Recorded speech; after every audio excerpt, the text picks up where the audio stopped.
I know what you're thinking. Healthy food, no flavor, right? Wrong. I'm going to show you food that's fun and creative to prepare and packed full of flavor as well as nutrition.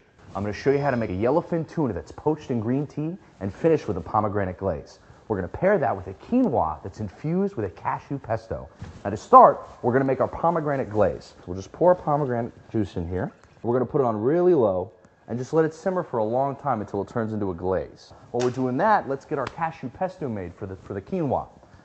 Some of the Parmesan, we'll put it in the food processor. A couple of nuggets of that.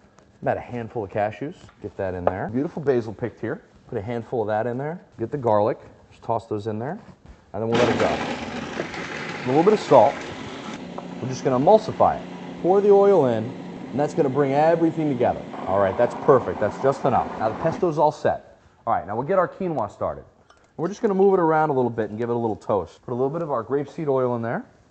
Get the sizzle happening. That's what we want. And we're going to take that beautiful pesto that we made earlier. Just going to spoon some of that into the quinoa. That's going to give us a beautiful, beautiful flavor. And what we want to do is take some of our green tea that we've been making, and we're going to ladle some of that right into the quinoa. Now, think of the quinoa just like risotto. It's a 2 to 1. So you got 2 parts of liquid to 1 part quinoa. Just going to make sure we got it all down there. We're going to let it simmer till it absorbs all the liquid. So we'll put a lid on it. Now, while we're here, let's saute up our spinach. So we're going to take a little bit of our grapeseed oil, put it in the pan.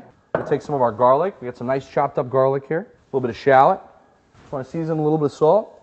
A couple of turns of the pepper in there. And then once you do, it all cooks down to almost nothing. Move it around in the pan a little bit. Make sure it absorbs a little bit of the flavor of some of the garlic and the shallots. All right, so our spinach is sauteed. Just shut that off. Let it sit. Now we're going to take that green tea we've been making and we're going to poach our tuna in it. I want to take a little bit of spice. This is sumac. We're going to put that on our tuna.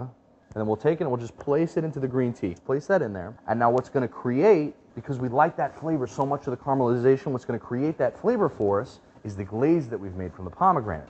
It's got that gray color on the outside, but that's okay. We're going to fix that with our beautiful pomegranate glaze. Brush it on the outside. And that's not only going to add a wonderful flavor, but more antioxidant. Now we'll come over here and check on our quinoa. Should be done by now. And we're ready to plate. Quinoa's got a lot of really good nutrition in it. It's a really good protein source. It's a really good source of soluble fiber. All right, so we got a nice lump of the quinoa in the center. Place that as kind of like a bed right around the outside. Put a little over here. Great, and then we'll take our tuna and pop that right on top. Perfect. Take some of the glaze, paint it across the plate right there, just like that. There we have it, ahi tuna. Now, this is Chef Bryce reminding you, eat responsibly.